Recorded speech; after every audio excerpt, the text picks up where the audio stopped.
다 각각 집으로 돌아가고 예수는 감람산으로 가시니라. 아침에 다시 성전으로 들어오시니 백성이 다 나아오는지라.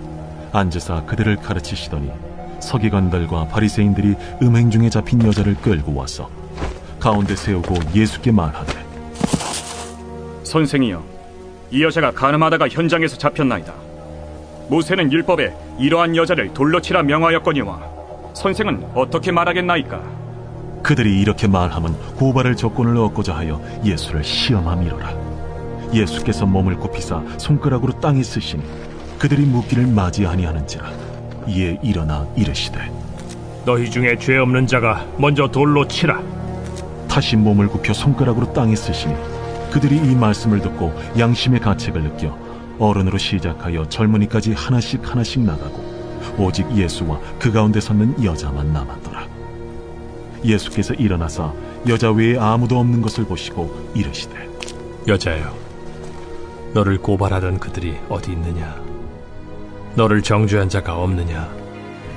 주여, 없나이다. 나도 너를 정죄하지 아니하노니 가서 다시는 죄를 범하지 말라. 오늘 요한복음 7장 57절, 53절에서 8장 11절까지 작은 죄가 큰 죄입니다 라는 제목으로 지금부터 설교를 시작하겠습니다. 예수께서 간음한 여인을 용서하신 이야기인데요. 이 이야기는 성경의 주제를 단적으로 드러내주는 아주 중요한 사건입니다. 그런데 이 이야기가 요한복음의 초기 사본에는 포함되어 있지 않습니다. 그러니까 요한이 기록한 글이 아니라는 얘기입니다. 그래서 괄호로 표시되어 있죠. 이 이야기는 서방교회에서 오랫동안 구전되어 오다가 가톨릭 교회에서 표준 성경으로 인정하는 라틴어 번역 성경이 있어요. 불가타 성경이라고 하는데 그 속에 들어갔습니다. 그러다가 후대에 헬라어 사본에 이 이야기가 삽입이 되었습니다. 그리고 그 후에 요한복음 8장 이 부분에 이제 정착하게 되었습니다. 이 본문이 초대교회에서 널리 읽혀지던 필사본 속에 들어가 있었다라는 그런 견해도 있습니다. 그런데 초대교회는 이 성범죄, 간음죄를 포함한 성윤리에 관해서 아주 점점 더 엄격해지기 때문에 이 본문을 뺐죠. 그러니까 이 본문의 내용은 간음한 여인이 회개를 하지 않았는데 용서를 받았다는 내용이잖아요.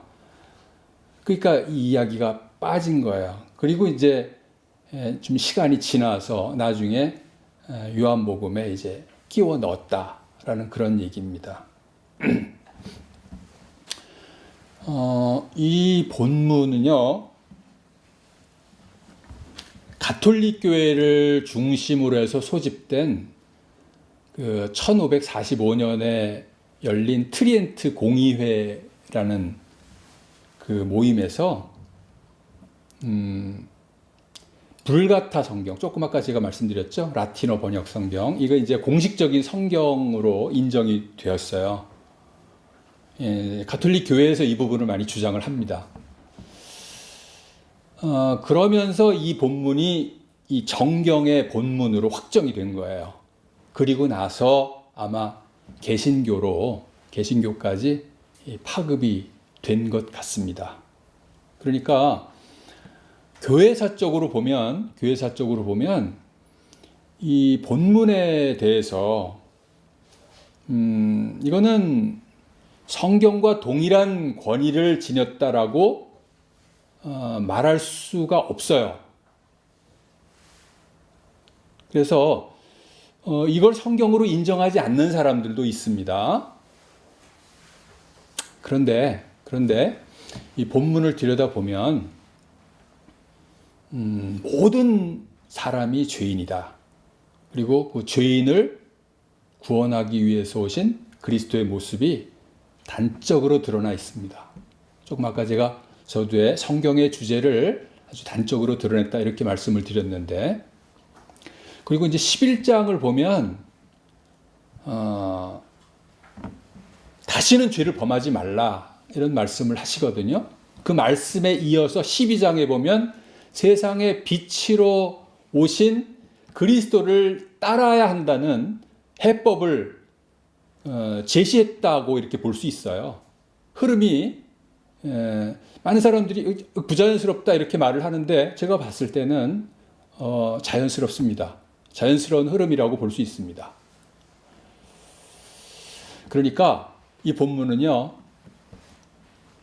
성령의 특별한 역사가 아닐까라는 점으로 생각해 볼 수가 있기 때문에 더 주목할 수 있는, 구전되어 오다가 마치 떠돌아다니다가 우연한 기회에 들어간 마치 고아 같은 그런 모습이지만 특별한 부분으로 해석을 해서 주목을 하는 것이 맞지 않을까, 그렇게 생각을 해볼 수 있는 본문입니다.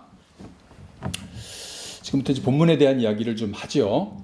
예수께서 성전에서 많은 사람들에게 하나님의 말씀을 가르치고 있는데 서기관과 바리새인들이 가늠하다 현장에서 잡힌 여인을 끌고 와서 모세 율법에 가늠한 자를 돌로 치라 했는데 선생께서는 어떻게 생각하냐 이렇게 묻습니다. 이 단순한 질문이 아닌 거죠. 여인을 믿기로 해서 예수를 고발하고자 하는 그런 의도였습니다. 만약에 이들이 간음죄 자체를 문제를 삼았다면 상대방 남자도 끌고 왔어야 하는데 그렇게 하지 않았잖아요. 그러니까 이거는 아마도 모종의 거래가 있지 않았을까라는 추측이 가능한 부분입니다. 그러니까 예수님이 여자를 죽이라고 하면 당시 로마 치하잖아요. 그러니까 유대인들이 로마 치하에서 죄인을 함부로 처형할 수 없어요. 그런데 예수님이 간음한 여자를 죽이라고 하면은 이거는 반로마적인 행위로 간주가 됩니다. 성전 곳곳에 로마 병들이 주둔해 있습니다. 감시하고 있어요. 그리고 만약에 용서를 해야 된다라고 말을 하면 율법을 무시하는 게 되죠. 그래서 유대 사회에서 예수님이 매장당할 수 있습니다. 그러니까 진퇴양난의 이 상황이 된 거예요. 그런 상황에서 예수께서 너희 중에 죄 없는 자가 먼저 돌로 치라 이렇게 말씀을 하신 겁니다. 아주 유사한 상황이 누가복음 20장에도 나와 있는데요. 거기서는 이제 서기관들과 대제사장들이 예수를 고발하기 위해서 예수에게 묻습니다. 뭐라고 묻냐면 우리가 가이사 로마 황제에게 세금을 바치는 것이 옳은 겁니까? 이렇게 묻습니다. 그러니까 세금 납부가 부당하다고 말을 하면 이거는 이제 반로마적인 행위가 되는 거고, 세금 납부가 타당하다라고 한다면 이건 반유대적인 행위가 되는 거예요. 예수님이 이들의 관계를 알고 말씀을 하십니다. 유명한 말씀이죠. 가이사의 것은 가이사에게, 하나님의 것은 하나님께 바치라 이렇게 말씀을 하십니다. 로마의 통치를 받아들일 수밖에 없기 때문에 세금을 내는 게 맞고 일단 맞는데 로마 황제를 비롯한 모든 인간들이 하나님의 것이므로 진정한 왕은 하나님밖에 없다라는 것을 이제 말하고 있는 거죠. 그들이 예수님 말씀을 제대로 알아들었는지는 확인할 수 없지만 아무튼 그들은 입을 다물 수밖에 없는 그런 상황이 펼쳐지게 됩니다.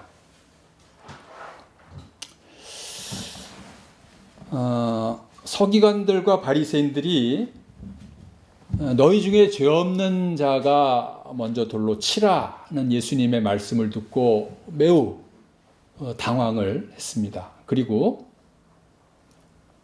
그 말씀을 듣고 양심의 가책을 느껴서 하나씩 현장을 빠져나갔다고 하는데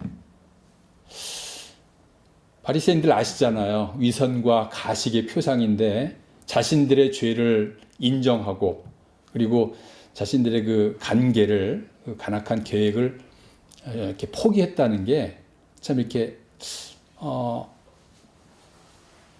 받아들여지기가 쉽지 않은 그런 결단을 한 건데 이거는 예수 그리스도의 말씀의 능력 외에는 다른 것으로 설명하기가 어렵다.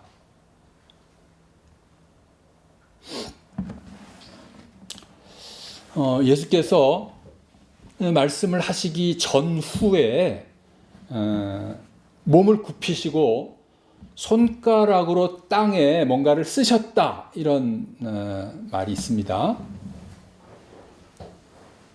뭘 땅에 쓰셨는지는 알 수가 없습니다. 어떤 사람들은 무리들의 죄를 조목조목 기록했다, 혹은 시간을 벌기 위한 행동이다 이런 식으로 말을 하는데 이거는 추측에 불과하다고 생각을 합니다.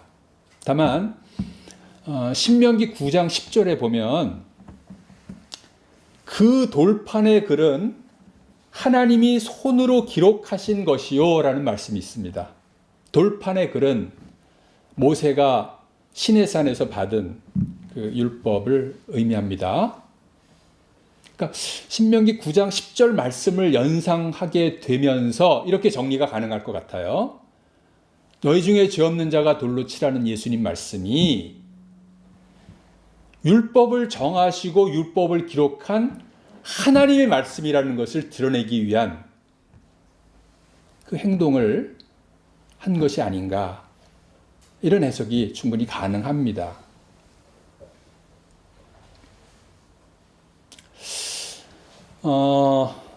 서기관들과 바리새인들이 예수님의 그 말씀을 듣고 현장을 빠져나갔다고 했는데 이거는 회개라고 말할 수 없습니다. 회개라고 한다면 그 자리를 그렇게 도망치듯 빠져나가서는 안 되죠. 회개를 했다면 주님 앞에 나와야 합니다. 자신의 죄에 대한 찔림으로 인해서 주님 앞에 나아오는 것이 맞습니다. 그게 회개죠. 그러니까 이들은 회개한 것이 아닙니다. 그러니까 말씀의 능력에 놀라서 리액션을 보이긴 했지만 그것을 회개라고 말할 수는 없습니다. 세상이 점점 죄에 대해서 무감각해지면서 죄를 지어도 들켜야 그게 큰 죄지, 들키지 않으면 그거는 작은 죄고 무죄라고 여기는 게 요즘 세태입니다. 그런 관점으로 본다면 여인과 이 종교 지도자들 누가 더 큰 죄인입니까? 여인이 이제 큰 죄인이라고 말할 수 있습니다. 그런데 우리가 이제 설교를 통해서 여러분들이 좀 생각을 좀 하시기 바랍니다. 잘 들여다보면 여인보다는 이 종교 지도자들이 더 큰 죄인이라는 것을 우리가 충분히 확인할 수 있는데요. 첫 번째 이유로 들 수 있는 게, 이 종교 지도자들은 여인에 비해서 훨씬 사회적 영향력이 큰 자고 지위가 높은 자들이다라는 점입니다. 아시겠지만 이들은 율법을 준수하는, 자신들의 율법을 잘 준수한다고 하지만 이거는 드러내기 위한 것이고 보여주기 위한 것입니다. 그리고 그들은 보이지 않는 곳에서 은밀한 죄들을 짓고 살아가는 위선자들입니다. 그리고 율법을 자기들 방식으로 해석 적용하면서 수많은 사람들을 정죄하고 고발하면서 자기들을 높이려는 교만한 자들입니다. 그러니까 그들의 이런 위선과 교만, 더러운 물이 아래로 흘러가서 물이 더러워지듯이 그 위선과 교만으로 인해서 사회를 오염시켜버린다, 그런 얘기를 하는 거죠. 그에 비해서 여인은 평범한 자이기 때문에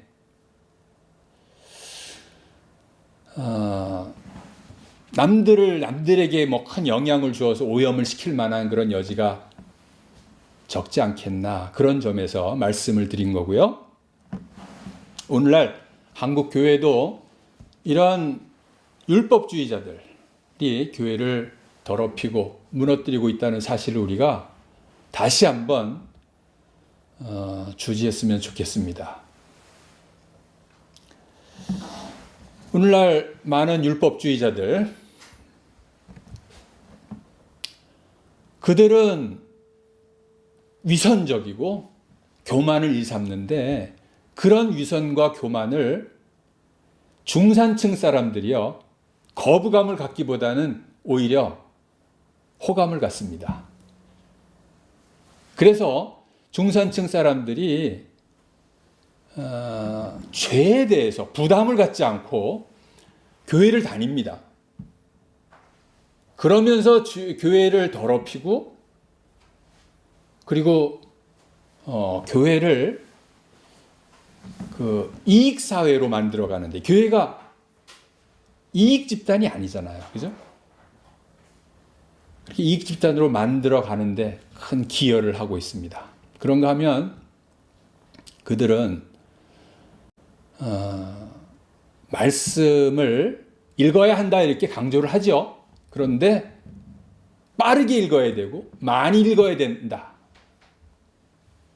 그것을 우선시합니다. 그리고 새벽 기도를 많이 나갔냐, 금식 기도를 많이 했냐, 철야 기도를 많이 했냐를 가지고 사람들을 판단하고 지적하고, 그리고 교인들을 외식에 치중하도록 그렇게 만들어 갑니다. 목사들은 어떤가요? 설교 때마다 자신들의 이야기를 하기 위해서 성경을 끌어들이죠. 성경을 해석해서 하나님 말씀으로 사람들에게 감동을 주고 바르게 하고 이렇게 해야 되잖아요. 자기의 얘기를 하기 위해서 성경을 끌어들입니다. 교인들이 이게 하나님의 말씀인지 사람의 말인지를 구별하지 못하게 하고 결국 하나님의 말씀에 대해서 둔하게 만들고 불순종하게 만드는데 기여를 하죠. 베드로후서 3장 16절에 보면 무식하거나 믿음이 굳세지 못한 자들이 성경을 잘못 해석해서 스스로 파멸에 이르게 한다, 이런 말씀이 있습니다.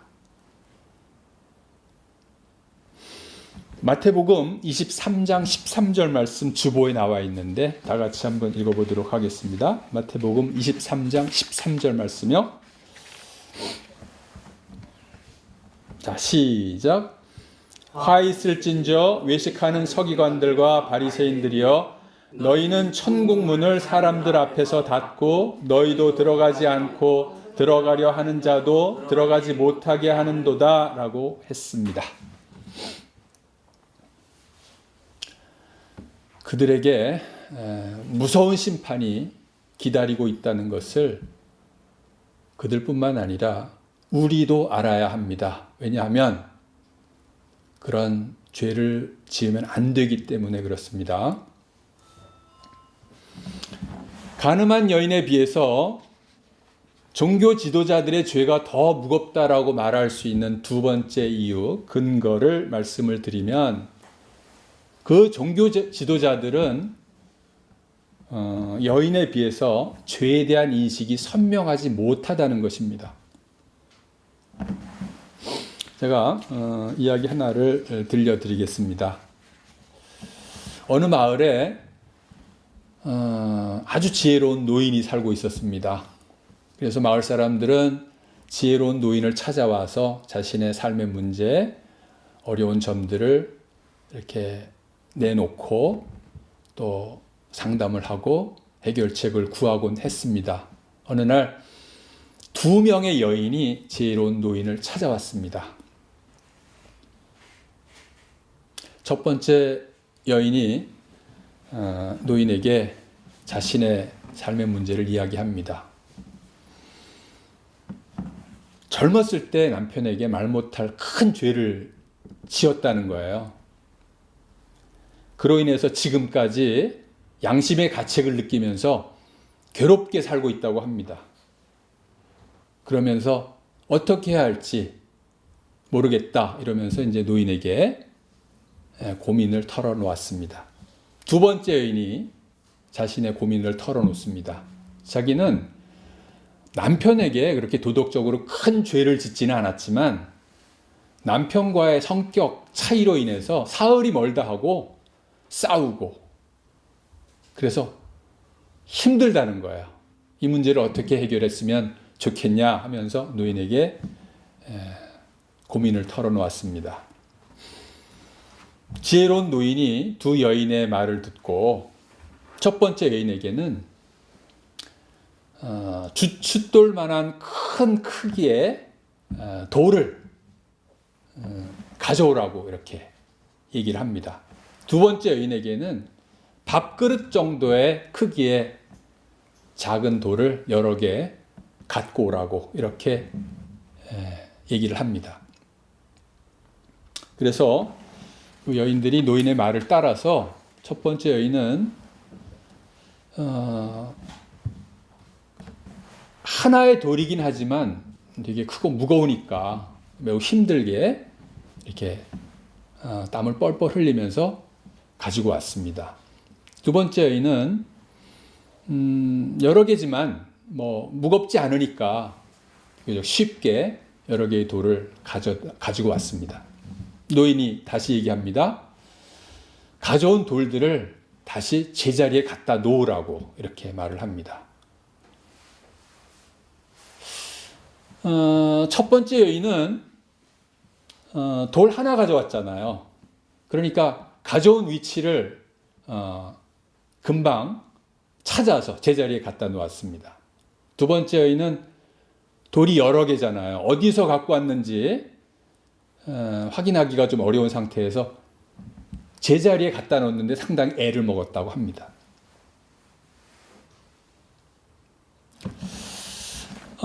이 노인의 이야기가 참 지혜로운데요. 이 노인이 이 두 여인에게 돌을 가져오라 하고 돌을 가져다 놓으라고 하고 하면서 상당히 지혜로운 이런 이제 해결 방안을 제시했는데 노인의 그 의도가 무엇일까요? 정리를 한번 해보면, 그러니까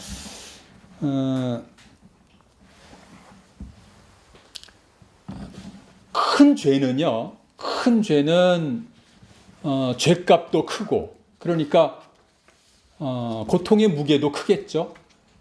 그렇지만 중요한 것은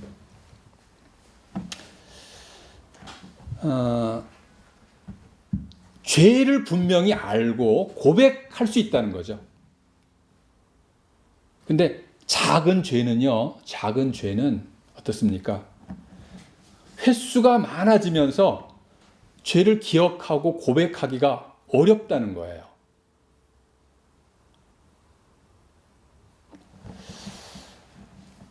다시 본문으로 돌아가서 여인의 죄는 10계명 중에 7계명, 간음하지 말라는 계명을 어긴 큰 죄입니다. 그렇지만 여인은 주님의 용서를 받았습니다. 주님은 종교 지도자들이 다 빠져나가고 여인만 남은 그 자리에서 이렇게 말을 하죠. 그들도 죄인이기 때문에 너를 심판할 수 없다. 그리스도만이 죄를 심판할 수 있다. 그러나 나도 너를 심판하지 않겠다. 이렇게 말씀을 하십니다.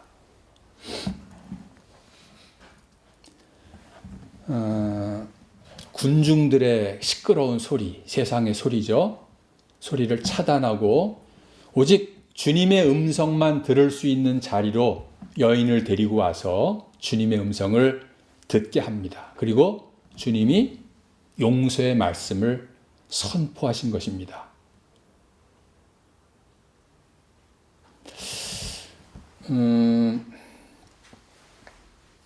믿음의 고백이 있고 회개가 있어야 죄 용서를 받는 게 아니냐.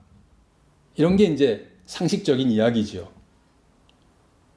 그렇게 본다면 지금 여인의 경우는 매우 특별한 경우라고 볼 수 있습니다. 그런데 우리가 잘 생각해 보면 회개할 수 있는 것, 또 믿음을 고백할 수 있는 것, 우리의 노력과 의지로 되는 겁니까?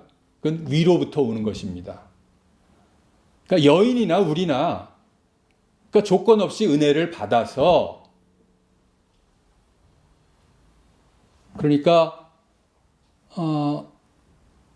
조건 없는 은혜로 우리가 죄 용서를 받고 구원을 받았다. 이게 복음이죠. 이게.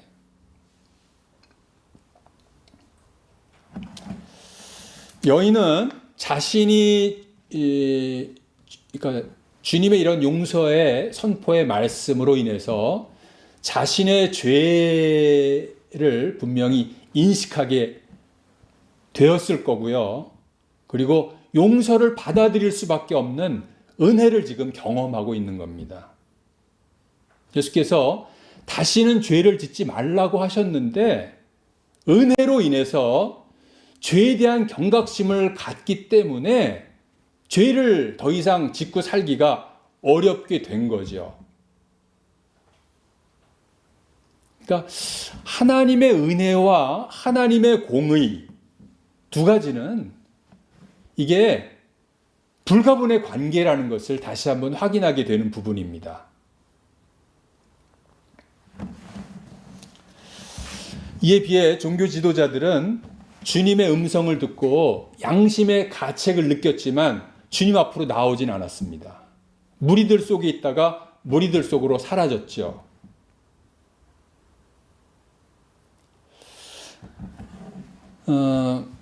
자기를 성찰하지 못하고 주님과 마주칠 틈 없이 사람들 속에서 아주 바쁘게 살아가는, 그리고 정신없이 살아가는, 정신줄을 놓고 살아가는 이런 현대인들이 바로 더 큰 죄인이다. 작은 죄들을 짓고 살아가면서 그게 죄인지 모르고 살아가는 지금 우리 이 시대 현대인들이 참 큰 죄인이다. 이 말씀을 드리고 싶은 겁니다.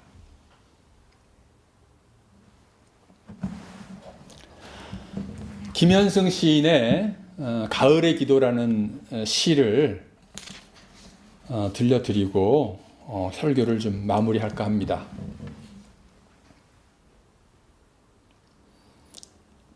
가을에는 홀로 있게 하소서 나의 영혼 굽이치는 바다와 백합의 골짜기를 지나 마른 나무 가지 위에 다다른 까마귀 같이.